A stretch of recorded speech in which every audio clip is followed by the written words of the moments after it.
அதாவது இந்த 7 டேஸ் வந்து லாஸ்ட் வீக் ஒரு வீடியோ போட்டிருந்தேன். பெருசா ரீச் ஆகலைங்க. ஒரு 14 வியூ தான் போயிருந்துச்சு.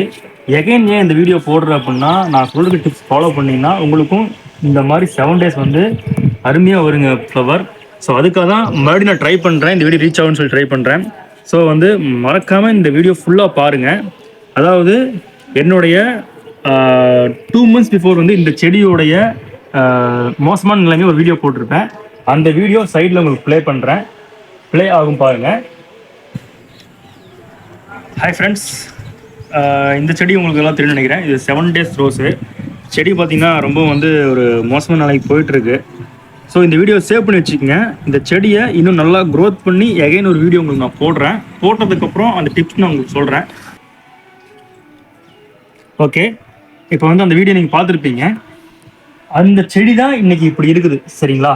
ஸோ இது நான் வந்து எப்படி இந்த செடியை வந்து இந்தளவு க்ரோத் பண்ணாங்கிறத உங்களுக்கு நான் காட்டுறேன். ஃபஸ்ட்டு வந்து நிறைய பேர் பார்த்தீங்கன்னா வீட்டில் வந்து முட்டை சாப்பிட்ற பழக்கம் இருக்கும், சரிங்களா? நான்வெஜ் பிரியர் நிறைய முட்டை சாப்பிடுவீங்க. இந்த மாதிரி முட்டை தோல் எடுத்து வச்சுக்கோங்க, ஓகேங்களா? எடுத்து வச்சுட்டு ஃபுல்லாக வந்து இந்த மாதிரி நொறுக்கிடுங்க.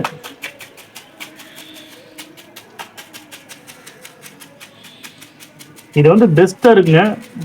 நல்லாவே பார்த்தீங்கன்னா உங்களுக்கு வந்து ரிசல்ட் கொடுக்கும். இந்த முட்டை இது வந்து நீங்கள் வீட்டில் வந்து முட்டை அதிகமாக சாப்பிடுவீங்க. அப்படி சாப்பிடும்போது இந்த தோலை வந்து எடுத்து வீசிடாதீங்க. இது நல்லாவே அரைச்சிக்கலாம். ஒரு சில மிக்சியில் கூட போட்டு அரைப்பாங்க. ஸோ நான் இப்படி தான் வந்து என்ன பண்ணுவேன்னா, கையிலேயே போட்டு நல்லா தட்டிடுவேன். தட்டிட்டு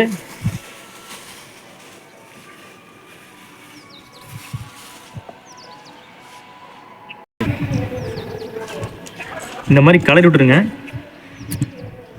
எப்பவுமே வந்து வாரம் இருக்க அந்த மாதிரி கலருங்க. கலரி விட்டிங்கனாவே போதும், உங்களுக்கு வந்து வேர் நல்லா க்ரோத் ஆகும்.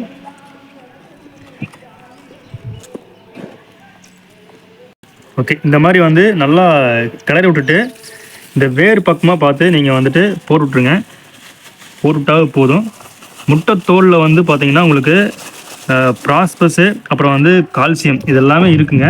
ஸோ வந்து உங்களுக்கு நல்ல ரிசல்ட் கிடைக்கும். இன்னும் நல்லா உடைக்கலாம். நான் வீடியோக்காக உடச்சி காமிச்சேன்.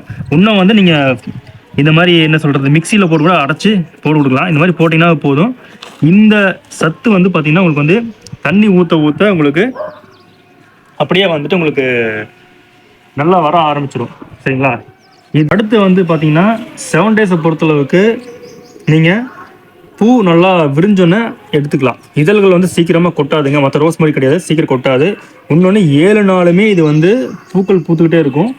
ஒரு சிலர் பார்த்தீங்கன்னா 7 டேஸ் வந்து நர்சரிலேருந்து வாங்கிட்டு வந்து பார்த்தீங்கன்னா உடனே பூக்குன்னு நினைப்பாங்க. அப்படி பூக்காது. 15 நாள் ஆகுங்க நல்லா பூக்கிறதுக்கு. இதழ் வர்றது ஃபஸ்ட்டு இதழ் வர்றதுக்கு 15 நாள் ஆகும். இது வெயிட் பண்ணி தான் பண்ணணும். அதே மாதிரி பூச்சி வந்து சீக்கிரமாக இது வந்து ஸ்பாயில் பண்ணிடும். அதனால் வந்து கேர் பண்ணிக்கணுங்க. நீலமிலம், இந்த மாதிரி பெருங்காய கரைசல் இதெல்லாம் அடிச்சுட்டா போதும்.